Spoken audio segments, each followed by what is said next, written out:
Amém, igreja.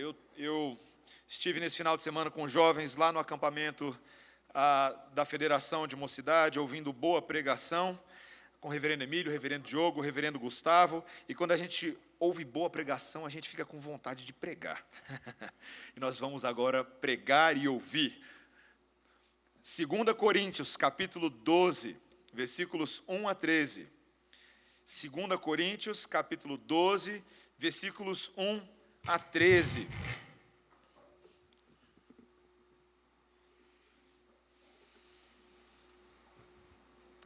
Hoje pela manhã, nós finalizamos a série em Neemias. No próximo domingo, nós começamos uma série em Provérbios, pela manhã. Venha ouvir o livro de Provérbios. Nós estamos também nos aproximando do final desta carta de Coríntios, da segunda epístola. Ainda temos mais um pedacinho. E após esta carta, teremos a oportunidade de estudar 1 João, com uma instrução boa para a igreja, pastoral, prática. E à medida que nós vamos fazendo essa transição das cartas, de alguma maneira nós vamos entendendo como a mensagem de Deus, a vontade de Deus é apresentada em toda a Escritura, como Paulo fala em Atos 20, 27, que ele disse que ele pregou todo o desígnio de Deus. E uma coisa muito boa você fazendo, à medida que a gente chega no final de uma carta, é ir recapitulando tudo o que a gente aprendeu e percebendo se a vontade de Deus não está sendo apenas aprendida, mas também aplicada, vivida e obedecida nas nossas vidas. E Paulo vai dando esse tom para a gente de conclusão, para que vivamos a vontade do Senhor. 2 Coríntios 12, versículos 1 a 13, a palavra do Senhor diz assim: se é necessário que me glorie, ainda que não convém, passarei as visões e revelações do Senhor. Conheço um homem em Cristo que há 14 anos foi arrebatado até o terceiro céu. Se no corpo ou fora do corpo, não sei, Deus o sabe. E sei que o tal homem, se no corpo ou fora do corpo, não sei, Deus o sabe, foi arrebatado ao paraíso e ouviu palavras inefáveis, as quais não é lícito ao homem referir.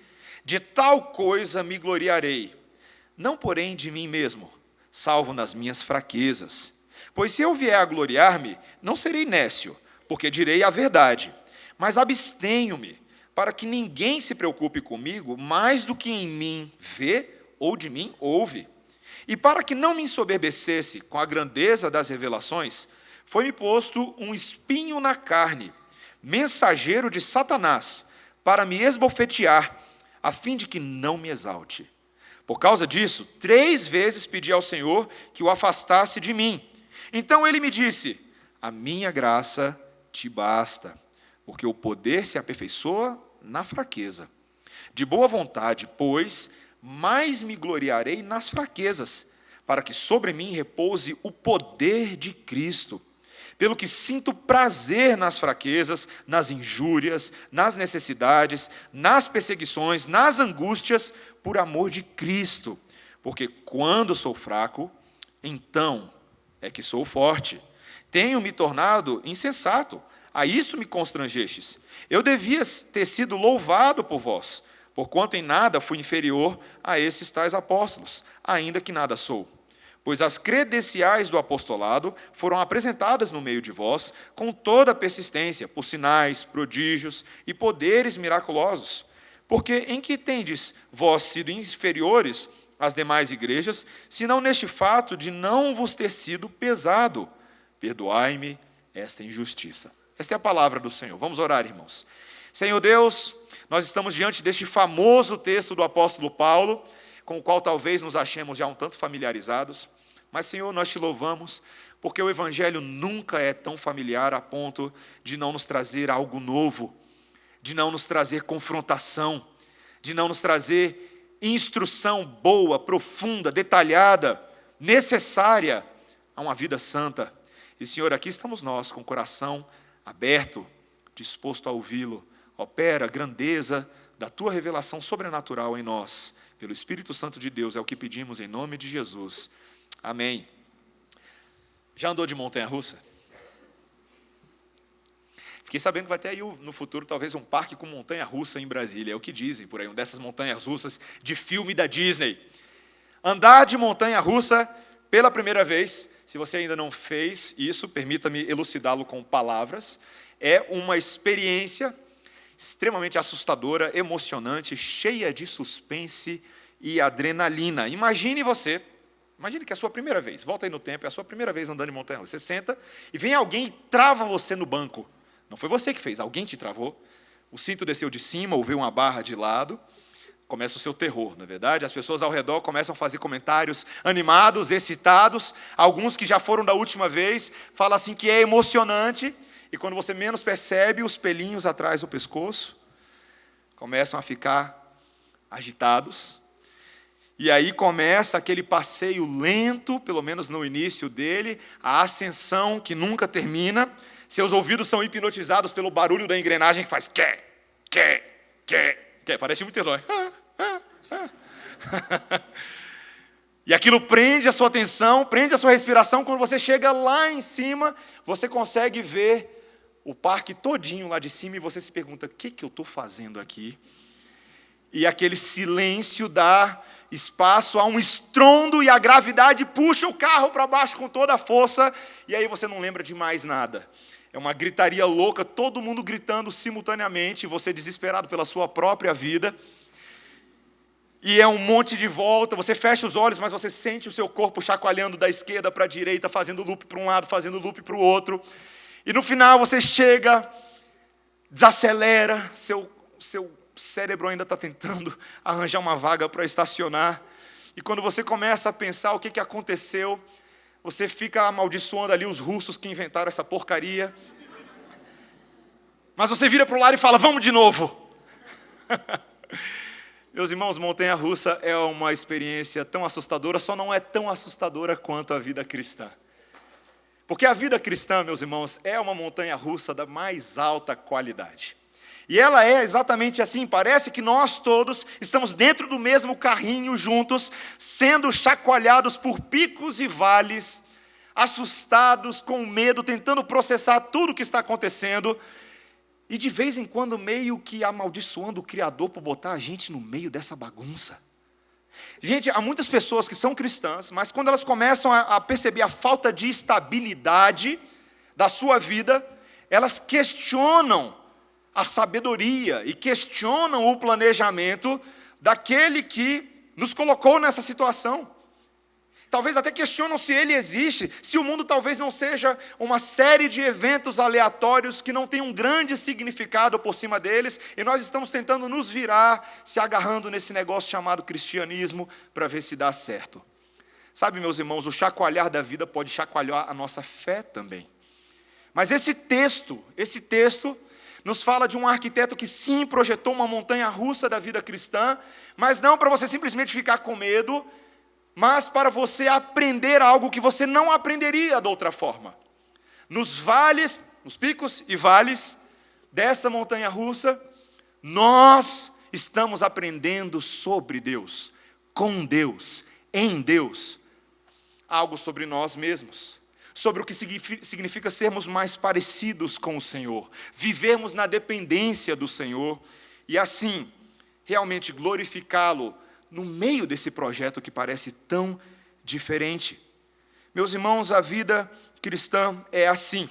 E eu vejo claramente nesse texto dois grandes blocos. Então, o meu sermão tem 2 pontos que nos ajudam a perceber o porquê da montanha-russa da vida cristã.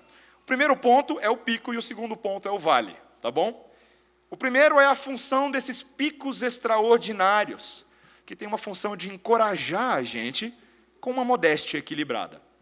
E a segunda é a função dos vales de fraqueza, que é nos levar a uma dependência da graça de Deus, na prática, na vera. E é isso que esse texto tem a ensinar para nós. Primeiro, então, vamos falar dos picos, tá joia? Esses picos extraordinários. O capítulo 12 ainda está no meio da sessão que nós chamamos na semana passada de discurso do tolo. Lembra? Que começa ali na metade do capítulo 11. E agora o apóstolo Paulo continua ainda nessa sessão, e para você se lembrar bem do que ele está falando, ou o propósito desse discurso do tolo, você tem que olhar para os versículos 11 a 13, que vem um pouquinho depois. Os versículos 11 a 13 são a recapitulação do propósito de Paulo falar da maneira como ele vem falando. Ele disse no versículo 11, por exemplo, que os coríntios forçaram ele a falar como um insensato. Insensato é a palavra que ele usa no versículo 11.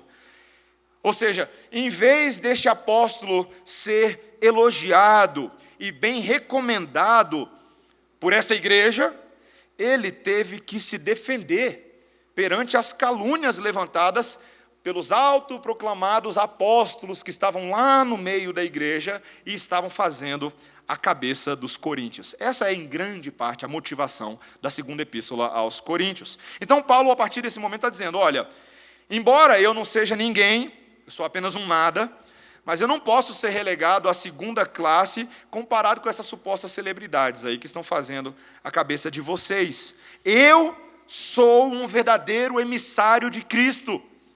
Eu sou um comissionado, um representante, um apóstolo do Senhor. Veja o versículo 12. Pois as credenciais do apostolado foram apresentadas no meio de vós com toda persistência, por sinais, prodígios e poderes miraculosos. Ele está dizendo, olha, quando eu estava no meio de vocês, as marcas do meu verdadeiro apostolado eram evidentes. Meus irmãos, era uma igreja que teve dificuldade de entender isso. A única diferença, ele vai falar aí no versículo 13, a única diferença da atuação com relação a eles e a outras igrejas, é que no caso de Coríntios, ele se autossustentou. Ele não foi pesado para essa igreja, diferente das outras, de quem ele tinha oferta, salário e por aí vai. Em outras palavras, ele está falando assim, será que é um grande pecado eu não ter sido pesado para vocês? Mas esse é o coração do apóstolo Paulo. Ele está lutando para fazer o evangelho conhecido no meio da sua experiência apostólica. E nós vimos na semana passada, eu não vou recapitular tudo, que a primeira coisa que ele fez, em vez de ficar contando vantagem, igual os falsos apóstolos, a primeira coisa que ele fez foi descrever o seu ministério em termos de sofrimento. E nós vimos que foi um baita sofrimento, não é, meus irmãos? Ele começou a se orgulhar lá no capítulo 11 de coisas que eram normalmente consideradas vergonhosas. Prisões, perseguições, estou só listando alguns aqui, tá? Humilhações públicas, punições por chibatadas, jejuns voluntários, jejuns não voluntários, privação de sono, vigília no meio da noite. Essas coisas, para muita gente, seria interpretado como sinal de fraqueza e de derrota. Mas Paulo sabia que aos olhos de Deus, aquilo era sinal de um verdadeiro ministério de Cristo. Agora, meus irmãos, Paulo deixa um pouquinho de lado esse sofrimento todo, e ele vai falar de algumas coisinhas diferenciadas. A partir do versículo 1, depois que ele se gaba do sofrimento, agora ele fala, no versículo 1, que ele vai passar as visões e revelações do Senhor. Algo aqui, meus irmãos, que vai agora realmente mostrar o nível de grandeza do apostolado dele. Uma experiência sobre-humana que não pode ser comparada a qualquer invenção, fabricação desses supostos apóstolos. Então, antes de entrar de cabeça nessa experiência aqui, que vai ser bacana, deixa eu fazer um parêntese sobre visões e revelações. Gente, a Bíblia, ela é repleta de visões e revelações. A gente poderia dizer que a Bíblia é um livro que, em alguma medida, é uma grande visão, uma grande revelação de Deus, sobrenatural, concedida a nós por meios não ordinários, por meios sobrenaturais. E, obviamente, a gente vê muito disso no Antigo Testamento, mas também vemos essas coisas no Novo Testamento, na vida ali da igreja apostólica. Nós vemos logo no início dos evangelhos, quando Zacarias, por exemplo, estava no templo e recebeu uma revelação de que a oração dele tinha sido ouvida e que a sua esposa Elizabeth teria um filho cujo nome seria João Batista. Revelação da boa, né? Quando Elizabeth chega perto de Maria, a barriga de uma treme, a barriga de outra treme, né? O Wi-Fi ali estava funcionando. Outros como aquela transfiguração de Jesus no monte, a chamada visão que foi dada a Pedro, Tiago e João, quando homens de Deus do passado se colocam ao lado de Jesus. As mulheres que foram ao túmulo de Jesus relatam ter visto uma visão de anjos, que disseram que Jesus estava vivo. Estevão, um pouquinho antes da sua morte, quando ele olha para o céu, ele vê o céu aberto, e o Filho do Homem assentado à destra de Deus. O Senhor também falou com Ananias por meio de uma visão, que Paulo lá, o perseguidor, agora é seguidor de Jesus. E o próprio Paulo lá no caminho para Damasco também recebeu uma visão. Quantas vezes na palavra de Deus nós vemos isso, e particularmente na história de Paulo. Ele já tinha visto o homem da Macedônia chamando para ele vir e ajudar. Ele havia recebido o próprio Evangelho como revelação da parte de Deus. Então, é necessário que você entenda que revelações fazem parte da Escritura, e a gente não deveria assustar tanto quando agora a gente vê o relato de mais uma revelação, um tanto curiosa, né? Paulo passa a falar aqui que há 14 anos atrás, provavelmente aqui entre os anos 42 e 44, alguns anos depois da conversão dele, provavelmente ali na região de Antioquia ou de Tarso, antes da sua primeira viagem missionária, o apóstolo Paulo diz: conheço um homem em Cristo. Legal, né? Ele começa a falar em terceira pessoa. Aí você pergunta assim: ué, pastor, como é que você sabe que Paulo está falando em terceira pessoa? Não, vai ficar bem claro, o contexto logo adiante vai mostrar que Paulo está falando de si mesmo. Mas ele começa a falar na terceira pessoa, talvez para indicar o caráter sagrado dessa experiência, ou talvez para manter uma distinção entre o Paulo que agora recebe essa grande revelação e o Paulo que sofreu um bocado por Cristo, uma modéstia aqui apropriada. E ele começa a dizer que essa experiência, que ele foi arrebatado ao terceiro céu ou ao paraíso, e ele diz aqui duas vezes, se no corpo ou fora do corpo, eu não sei, Deus o sabe. Engraçado isso, né? Que confusão é essa que está acontecendo na cabeça do apóstolo Paulo? Meus irmãos, isso aqui são detalhes da palavra de Deus que a gente tem que tomar um certo cuidado. Porque tem gente que olha isso aqui e fala, abdução alienígena. Vocês estão rindo, né? Não deve ter 6 meses que uma certa pessoa, num certo lugar, num certo país, veio para mim com esse argumento aqui, pastor, tem alienígena, pastor. Tem, pastor, você sabe que tem, se no corpo ou fora do corpo, não sei aqui, não sei, pastor, mistério aqui. Gente, a gente tem que ter cuidado com isso e tentar, pelo menos, explicar um pouco do que está acontecendo aqui, porque vocês sabem que desde o Antigo Testamento existem experiências que são contadas nesses termos. Por exemplo, você já ouviu a história de Elias e de Enoque. Elias e Enoque foram trasladados para a presença do Senhor, arrebatados, tomados, um deles inclusive numa carruagem de fogo, mas no caso deles foi para ficar para lá para sempre, né? Eles não voltaram. Nós temos também outros relatos de que o próprio Elias foi levado corporalmente de um lugar para o outro pelo Espírito do Senhor. Nós temos no Novo Testamento os relatos da tentação de Jesus, por exemplo, em que o próprio diabo leva Jesus para o pináculo do templo. A gente não sabe exatamente como isso aconteceu, mas ali para um monte alto. E esses mecanismos, a gente fica na dúvida se foi corporal, se foi imaginação. O próprio João, quando ele estava na ilha de Patmos, você lembra? Ele recebe a revelação do Apocalipse, e a gente fica pensando, como é que foi que isso aconteceu? Qual foi a natureza disso? Mas a gente precisa reconhecer que teve um filósofo na história da Grécia, Filon de Alexandria, um filósofo historiador que ficou muito famoso pelos seus livros que traziam uma interpretação alegórica do Antigo Testamento. E ele ficou muito famoso porque, nessa sua interpretação da Bíblia, ele dizia que as experiências celestiais só podem acontecer fora do corpo. Ele afirmava esse tipo de coisa. Ele, inclusive, para explicar isso, ele disse o seguinte: se as notas de uma música celestial, por acaso, conseguirem alcançar os nossos ouvidos, anseios irreprimíveis e desejos frenéticos seriam produzidos em nós, fazendo-nos assim nos afastar desse mundo, dos alimentos necessários à carne, mas que não são bons, são maus. Interessante isso, né? Ele achava que o mundo material não podia ter muito contato com o mundo celestial, e isso era a base do pensamento dos gnósticos.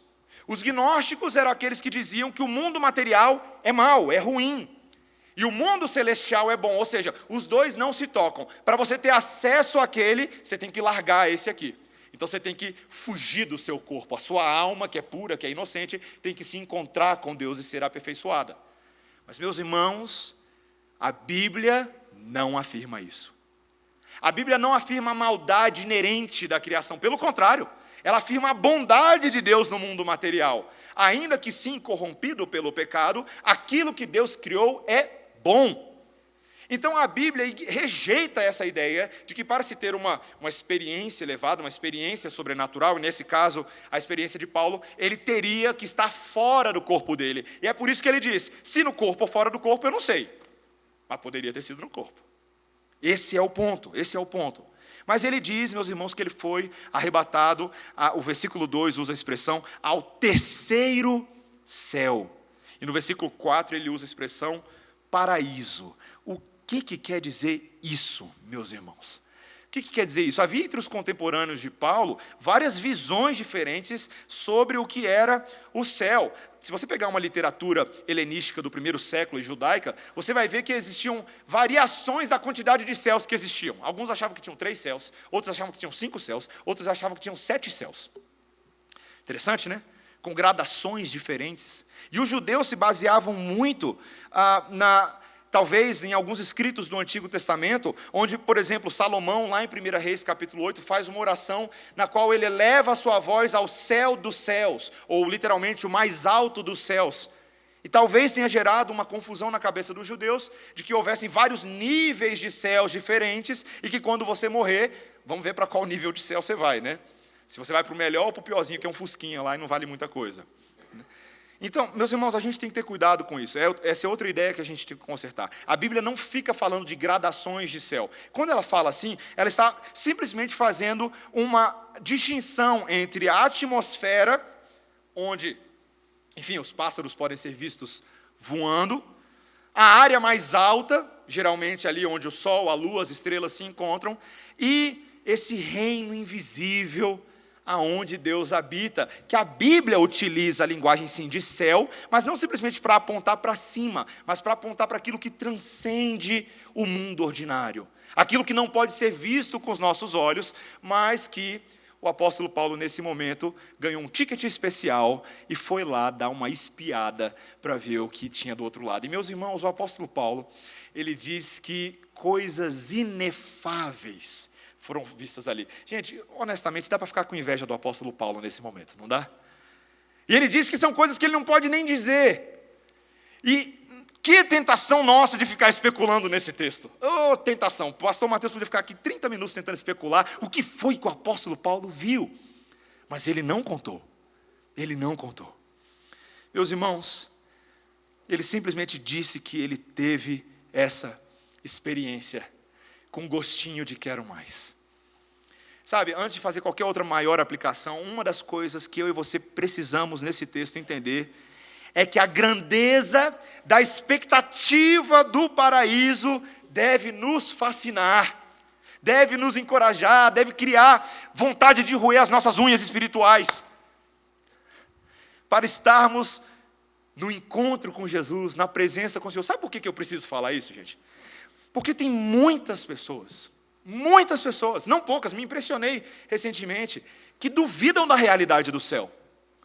Que acham que, na verdade, esse negócio de céu é muito fantasioso, é muito alegórico, é muito fictício, e que foi algo talvez criado em algum momento para aliviar a nossa consciência em relação aos problemas que a gente enfrenta no mundo hoje.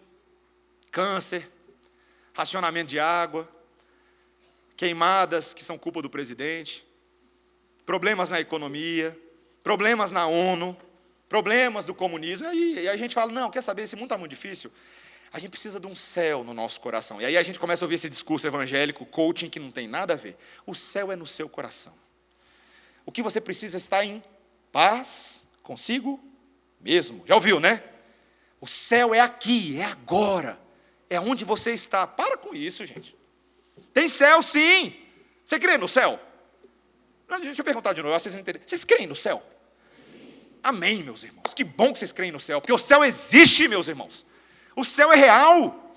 O céu é o lugar onde Deus habita e aonde o Senhor Jesus Cristo preparou morada e nós habitaremos na presença dEle para sempre. E nós ansiamos, meus irmãos, o céu. O céu, como Agostinho de Hipona falou certa vez, é um dos elementos mais motivadores na caminhada cristã. Porque se não houver a possibilidade de algo que transcende esse mundo, meus irmãos, honestamente, para que vale a pena viver? Esse mundo o tempo inteiro aponta e apela para uma expectativa de coisas melhores. Curiosamente, até pessoas que não são crentes têm algum construto mental sobre o que é o céu, não é verdade? Uma expectativa, um desejo, e eles não sabem, eles acham que o céu às vezes vai ter o Mickey Mouse, a Disney, alguma coisa assim. Um lugar bom, onde todo mundo é bom. E vocês já viram isso, às vezes, quando tem funerais que são transmitidos na televisão. Você já viu isso? Eu lembro do funeral do Michael Jackson. E vários artistas, várias celebridades vieram para falar palavras, elogias para o Michael Jackson. E vários deles falaram o quê? Ele está num lugar melhor. Não é o que muita gente pensa? Mas qual é a base de afirmação deles? Qual é a convicção? Você, filho de Deus, você, filha de Deus, você tem base para afirmar. O céu é criado por Deus para os filhos de Deus. E esse céu não é, na visão talvez de muitos, apenas um lugar distante, etéreo, onde a gente vai ficar de harpinha na mão, auréola, pulando de nuvem em nuvem. Não. Esse céu é uma realidade, sim, que descerá e transformará esse mundo. Novos céus e nova terra são o verdadeiro céu de Deus. E nós aguardamos isso. Meus irmãos, Paulo teve a oportunidade de ver essas coisas, e eu imagino o que isso deve ter feito para a fé dele. Mas sabe de uma coisa? O apóstolo Paulo disse que ele só está falando desse assunto agora por causa da necessidade da situação. Ele não ia nem falar nisso, mas ele está tendo que falar por causa da dificuldade de crença dessa igreja. Dificuldade de crença. Meus irmãos, o apóstolo Paulo não precisava ficar falando da experiência particular dele no céu para que a fé dele, dos coríntios, fosse realmente uma fé verdadeira. Meus irmãos, isso traz para mim e para você nessa noite uma instrução. Eu ia falar uma revelação, mas é uma instrução que nós precisamos atentar. Eu e você não precisamos pautar a nossa fé em experiências de revelação, em experiências de visão, em experiências sobrenaturais, para que a sua fé seja uma fé verdadeira.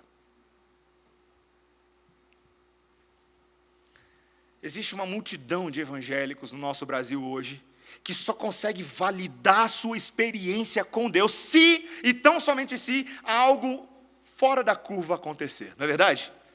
É hoje no louvor vai acontecer alguma coisa, puxa esse acorde aí. É hoje, eu estou sentindo, é hoje. É hoje que meus problemas vão embora, é hoje que vai acontecer, é aqui. E aí ela fica nessa expectativa de que alguma coisa possa motivar e aquecer a fé dela. E ela não percebe que a revelação da própria palavra de Deus, as palavras de Deus de que o céu existe, são suficientes. E deveriam pautar a nossa fé. Como Jesus, que vira para Tomé, quando fica ali todo animado, porque vê Jesus e toca na lateral de Jesus.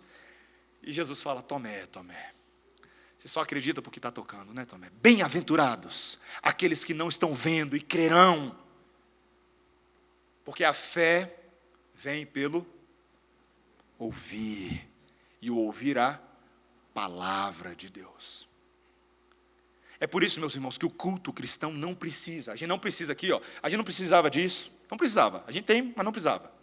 Não precisa de luzes especiais. Não precisa nem dessa cruz aqui, São apenas decorações. A fé não está baseada em você ver uma imagem ou ver aquela imagem. A fé está baseada em ouvir e crer. Isso é suficiente. É assim que o evangelho foi elaborado. Meus irmãos, esse texto nos ensina tanto. Paulo está dizendo e está mostrando para a gente que ele não ficou tirando proveito, contando vantagem dessa situação. Ele não precisava disso, porque ele pertencia ao Senhor. Meus irmãos, que tentação que há em nós, de nós pautarmos a nossa identidade em certas conquistas e experiências que nós tivemos no passado, não é verdade?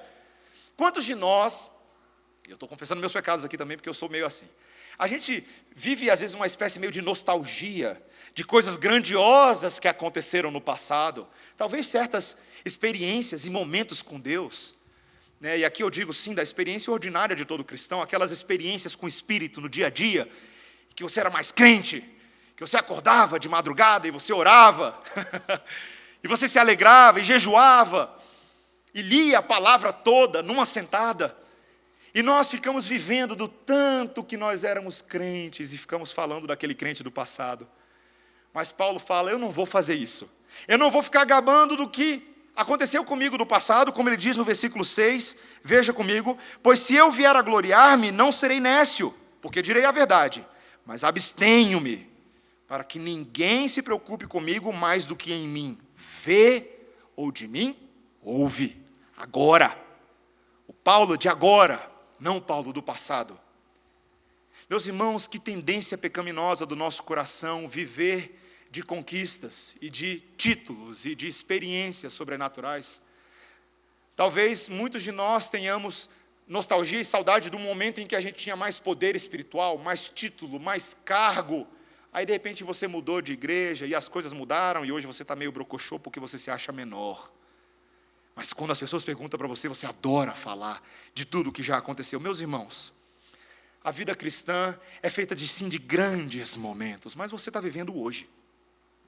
Não se gabe de experiências e conquistas maravilhosas que você tem alcançado na vida. Ouça o que Paulo diz em Romanos 12:16, quando ele disse, tende o mesmo sentimento uns para com os outros. Em lugar de serdes orgulhosos, e é disso que a gente está falando, de orgulho, condescendei com o que é humilde. Não sejais sábios aos vossos próprios olhos. Você já ficou perto de gente que fica falando de si o tempo inteiro? Ah, porque eu isso. Ah, porque aquilo. Você já sabia que eu... Tananã. Meus irmãos, o próprio Agostinho, que eu já citei hoje, ele disse o seguinte, orgulho, olha que legal que ele fala, orgulho é o desejo perverso por altura. Você é uma pessoa que tem medo de altura? Tem ou não? Me permite dizer uma coisa, todo crente deveria ter um saudável medo de altura. Não só pelo perigo da altura física, mas a altura do nosso ego e a altura do nosso ser pode fazer uma queda bonitinha, não é verdade? Quanto mais alto a gente se posiciona, quanto mais alto a gente se coloca, quanto mais alto a gente se projeta, prepara. Porque quando vier a queda, meu amigo, vai ser um estabaque feio, sonoro, e muitas vezes desestabiliza as pessoas. Provérbios 16:18.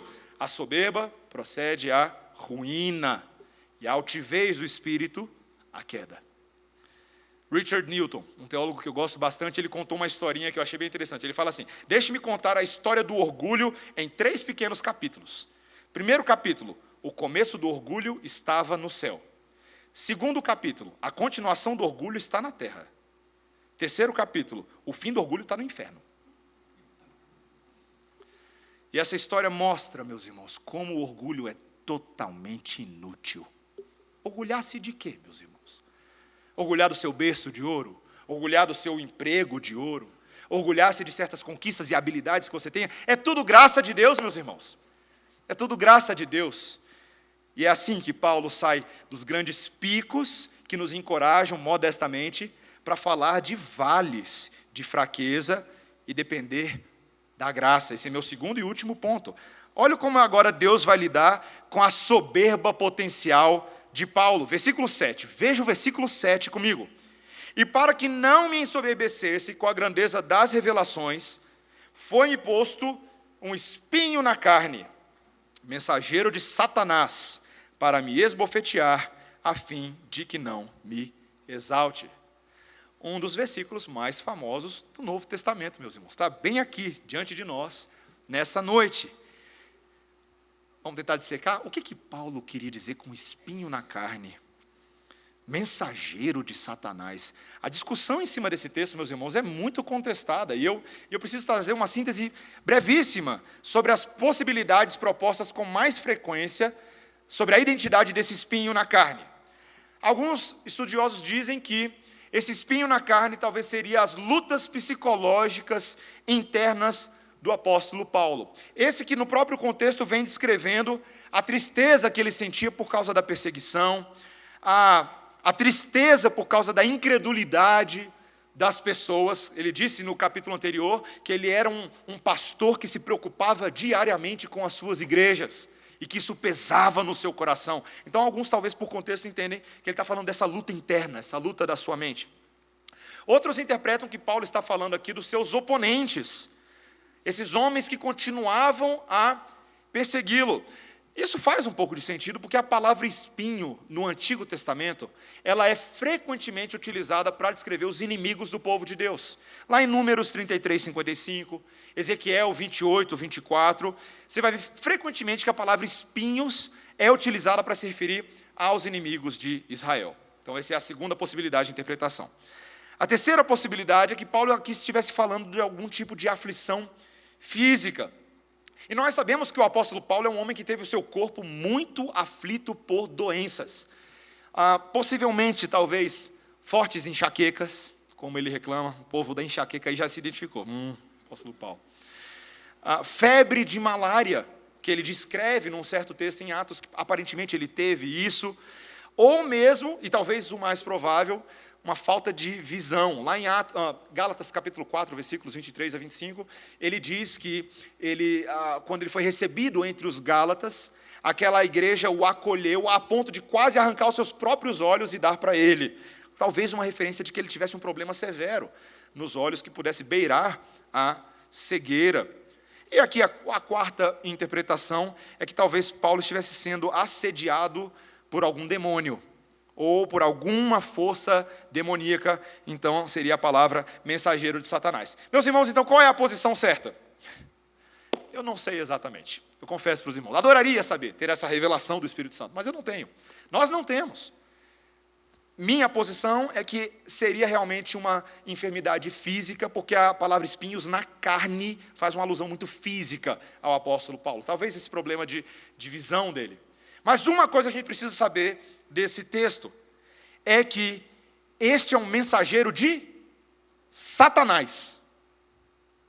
Deus colocou um mensageiro de Satanás para apurrinhar o apóstolo Paulo. A Bíblia tem umas frases assim que deveria virar a sua cabeça ao contrário. Porque isso é muito chocante, meus irmãos. Que Deus é esse que envia um mensageiro da parte de Satanás para cumprir alguma coisa. Meus irmãos, isso não deveria te chocar, porque isso está alinhado com as operações de Deus no passado, que sempre mostra a soberania dele sobre o próprio Satanás, por exemplo, em Jó capítulos 1 e 2. Quando Satanás entra naquele embate com Deus ali, para testar a fé de Jó, e Deus basicamente autoriza Satanás, fala, vai lá, faz o que você faz de melhor aí, mas com restrições, não é verdade? Paulo reconhece tantas vezes que Satanás impediu e mudou os seus planos quando ele estava indo para Tessalônica. Na primeira, segunda, terceira viagem missionária, o tempo inteiro você tem relação com essa ação de Satanás.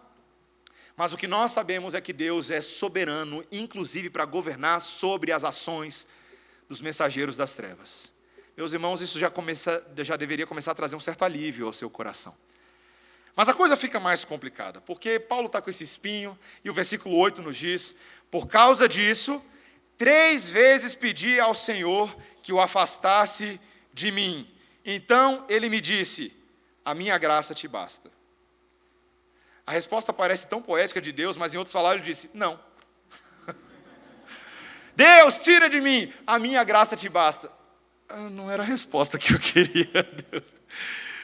Meus irmãos, esse espinho, Paulo descreve em termos de algo que era um obstáculo ao seu ministério. E ele orou 3 vezes para Deus tirar. A gente está falando aqui do apóstolo Paulo. Não é qualquer Zé Ninguém da vida espiritual. A gente está falando do cara. O cabra é bom, ele era assim com Deus. Ele pede 3, ele era apóstolo, gente. Ele pede 1, não. 2, não. 3, não. Deus não tira. Meus irmãos, isso deve ter sido muito difícil para ele. Sabe por quê? Porque o apóstolo Paulo ele era bastante autossuficiente, no sentido bom da palavra, no ministério dele. Ele era um homem resolvido. Ele ia lá e fazia, mas ele orou pela cura e não recebeu. Isso nos ensina, meus irmãos, que Deus, de acordo com o seu plano soberano, não cura. alguns crentes segundo as suas doenças físicas. Esse texto tem tanto a ensinar, não é verdade? Sabe, às vezes a gente não sabe por que a gente ora, e alguns crentes são curados e são poupados, e outros não são. E antes que você comece a discutir a teologia desse texto, não dá muita volta. Paulo é a prova viva de que um homem pode ter uma vida santa e uma fé corajosa, e isso não é garantia de cura automática nem instantânea. Meus irmãos, Deus age de acordo com os seus propósitos, porque Deus é Deus e tu é tu. E os propósitos dele são sempre maiores e melhores do que os nossos. Sabe, meus irmãos, eu vejo tanta gente, dentro de uma teologia torta que diz, mas se eu oro, Deus faz, e se Deus faz, eu oro, e eu declaro, e eu faço, e se não acontece é falta de fé. E isso gera uma paranoia espiritual, porque quando Deus não faz de acordo com o que ela está pedindo, é porque tem algum defeito nessa teologia, talvez Deus não seja assim tão poderoso. E a pessoa se perdeu no entendimento de que Deus continua sendo totalmente poderoso, porque o seu propósito é diferente. Isso significa que a gente não deveria orar? O que você acha? Não, né? Muito pelo contrário. A Bíblia manda a gente orar. Tiago capítulo 5 manda a gente interceder em favor daqueles que estão doentes. Você deve fazer isso, sempre pedindo com ousadia, com fé e com confiança de que Deus pode fazer. Porém, a sua vontade deve estar sempre debaixo da vontade do Senhor, para que, caso a resposta dele seja diferente da sua, você não venha a se frustrar e não entre numa teologia completamente torta. Tem tanta gente. Recentemente eu ouvi uma história de uma moça, ela tinha câncer, e nessa situação levaram na casa dela uma irmã de oração, uma dessas ditas profetas, a irmã do fogo, você sabe bem do que eu estou falando. E levaram lá na casa dela, e essa irmã falou, olha, você vai ser curado do seu câncer, eu tenho certeza absoluta. E sabe, meus irmãos, qualquer pessoa que ouça esse tipo de coisa, abala a sua estrutura. Você começa a criar expectativas. Mas, graças a Deus, essa irmã era mais crente, mais entendedora, e falou, minha irmã, não é bem assim. Deus pode curar o meu câncer. Mas mesmo se Ele não curar, louvado seja o nome do Senhor. Jó já tinha falado isso antes, né? Bendito seja o nome do Senhor. Meus irmãos, a nossa fé não está pautada na cura do câncer, no emprego novo, no carro que precisa ser consertado, naquele problema familiar que precisa ser resolvido. Não, a nossa fé está pautada no Senhor e tão somente no Senhor. E é por isso que ele disse este versículo 9, quando ele disse, então, a minha graça te basta, porque o poder se aperfeiçoa na fraqueza. Deus tinha sim um propósito. E ele revelou para Paulo qual que era o propósito. A graça basta.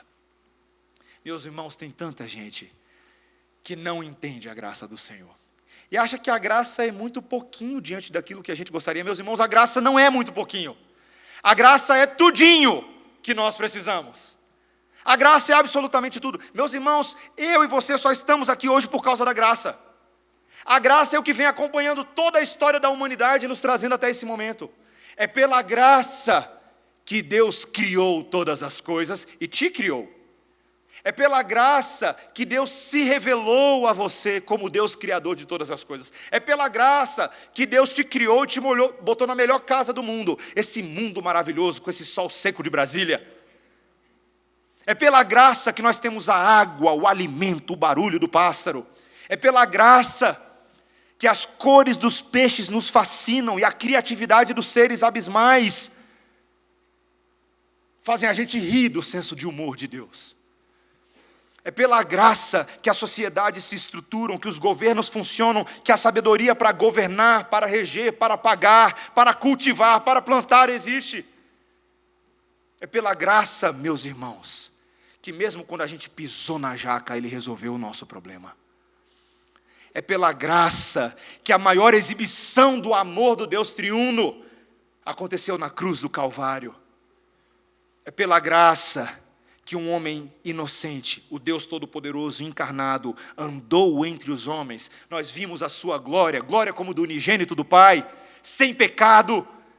cheio de amor para dar, cheio de perdão para conceder. É pela graça que ele se fez criminoso em nosso lugar, não tendo pecado, mas tomando sobre si a nossa culpa e se fazendo maldição na cruz do Calvário. É pela graça que ele morreu para pagar pelo perdão dos seus pecados. É pela graça que ele ressuscitou. E ele está vivo e subiu aos céus, está sentado à destra do Pai, onde reina em glória, de onde voltará para julgar vivos e mortos. É pela graça, meus irmãos, que esse mundo ensanguentado com o sangue de Jesus brilha com cores saturadas para você estar vivo hoje. Tudo é graça.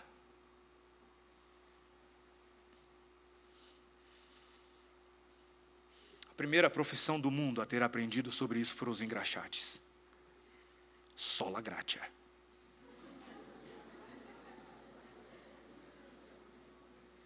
Você acha que é piada ruim, né? Mas está anotada aqui. Sabe por que está anotada, meus irmãos? Porque esse é um dos 5 pilares da reforma protestante: sola Escritura, sola fides, sola gratia, soli Deo gloria, soli Christus. Esses são os fundamentos da nossa vida. Se não fosse a graça de Deus, você não estaria aqui hoje. E o maior mistério de todos é que esta graça, este poder é aperfeiçoado quando você é fraco, não quando você é forte. Meus irmãos, esse é o mistério que abarca a mim e abarca você. Sabe por quê? Porque ninguém é naturalmente forte.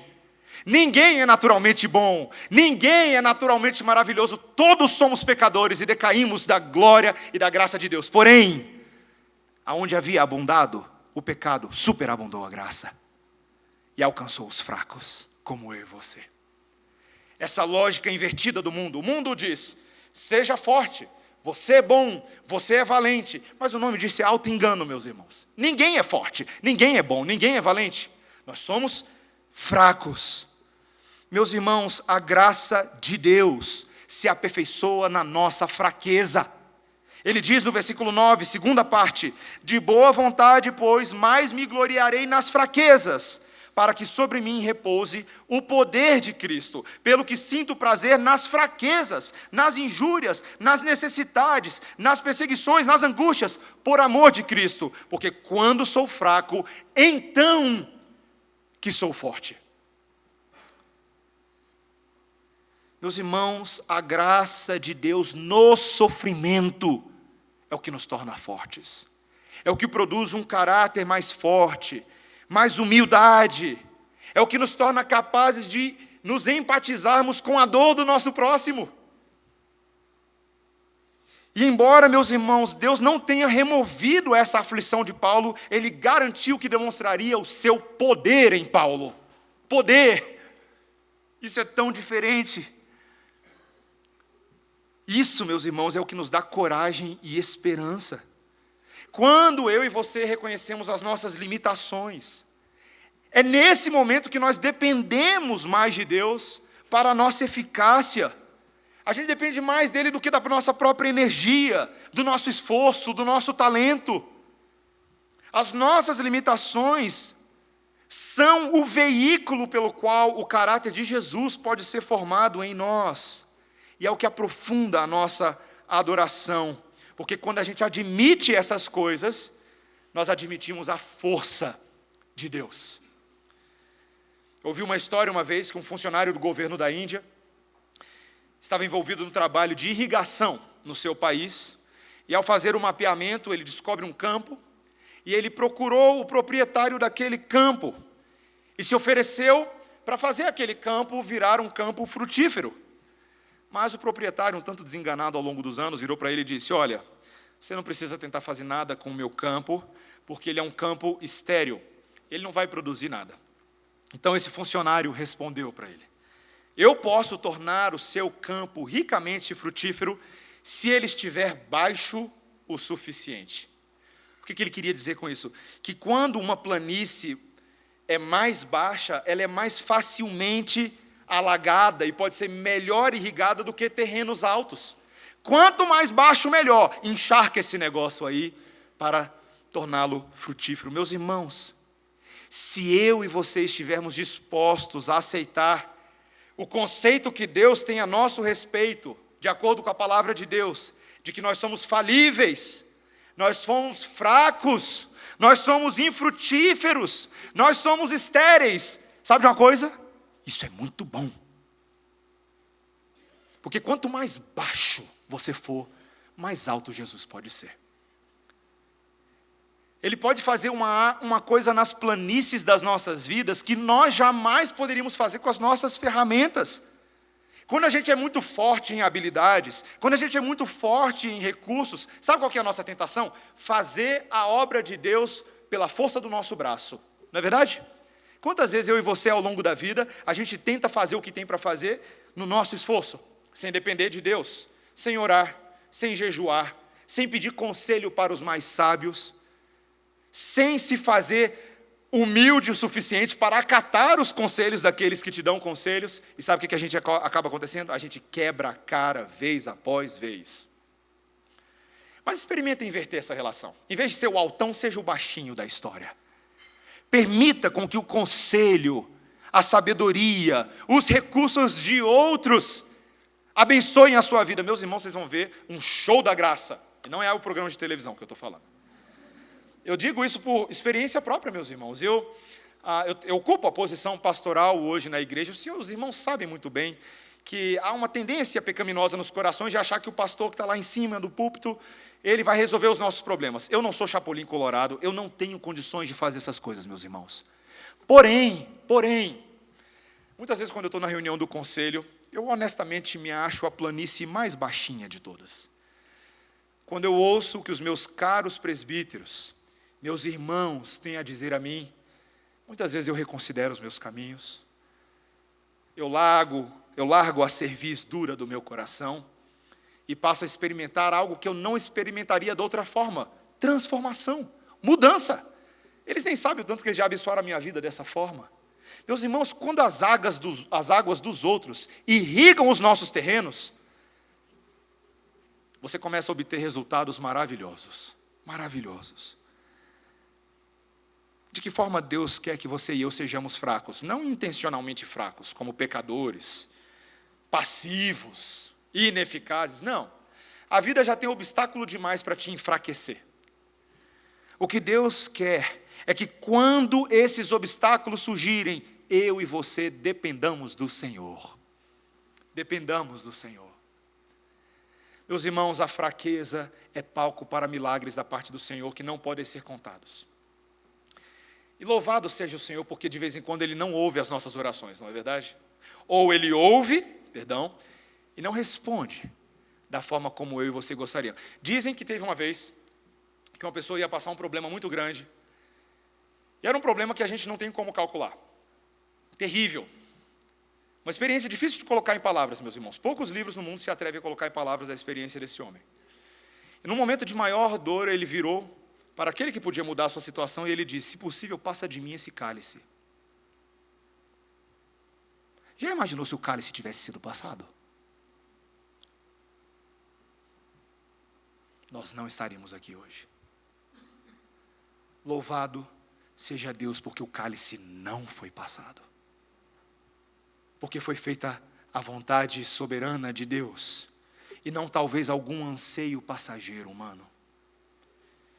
Meus irmãos, nós louvamos ao Senhor, porque quando Deus diz não, muitas vezes, é exatamente o não que eu e você precisamos. O não agora é o sim lá na frente. Sabe, meus irmãos, a nossa caminhada cristã pode parecer muitas vezes que ela fica ali num eterno vale, né? Que essa montanha-russa não quer subir de jeito nenhum. Mas sabe qual que é o bom? É que a graça de Deus preserva e faz o carrinho subir de novo. E assim como o primogênito dos mortos subiu um dia, o nosso carrinho vai subir um dia. E sabe aquelas coisas todas que Paulo viu? Nós veremos. Nós veremos. Porque a nossa leve e momentânea tribulação produz para nós eterno peso de glória acima do que qualquer comparação não atentando nós para as coisas que se veem, mas para as que se não veem, porque as que se veem são temporais, mas as que se não veem são eternas.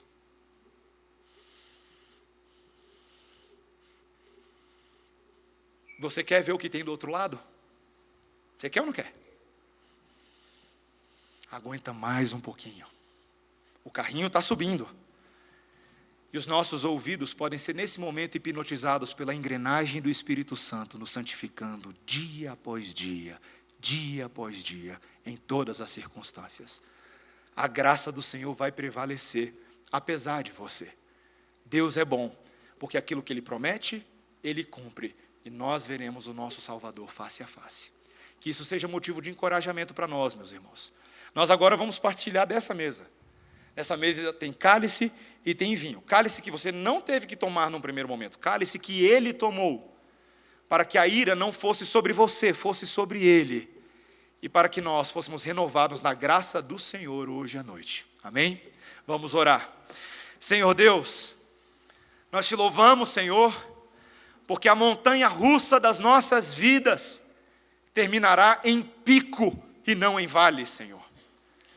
Ainda que sejam muitos os vales, muitos, o céu nos aguarda, esse é o nosso destino final. As coisas invisíveis serão vistas e as coisas indizíveis serão ditas, Senhor. Os nossos próprios lábios proclamarão a grandeza do que vemos e ouvimos.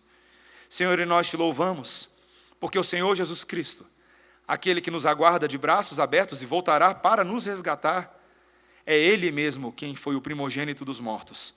Uma nova criação no meio de uma criação caída, para nos dar a certeza e a garantia de que assim como Ele é, nós também seremos. Senhor, que a Tua graça seja aperfeiçoada em nós. Precisamos, Senhor, desesperadamente do Seu aperfeiçoamento. Senhor, faz essa obra em nós. Às vezes nós não entendemos o porquê passamos por tantos vales, mas queremos te pedir nessa noite que o Senhor forme em nós as Tuas ferramentas, forme em nós as Tuas capacidades, as Tuas habilidades e, sobretudo, forme em nós a confiança, a certeza de que o Senhor é conosco. Abençoa-nos nessa noite, Senhor, e ajuda-nos a nos santificarmos dia após dia, em nome de Jesus. Amém. Irmãos, vamos ficar.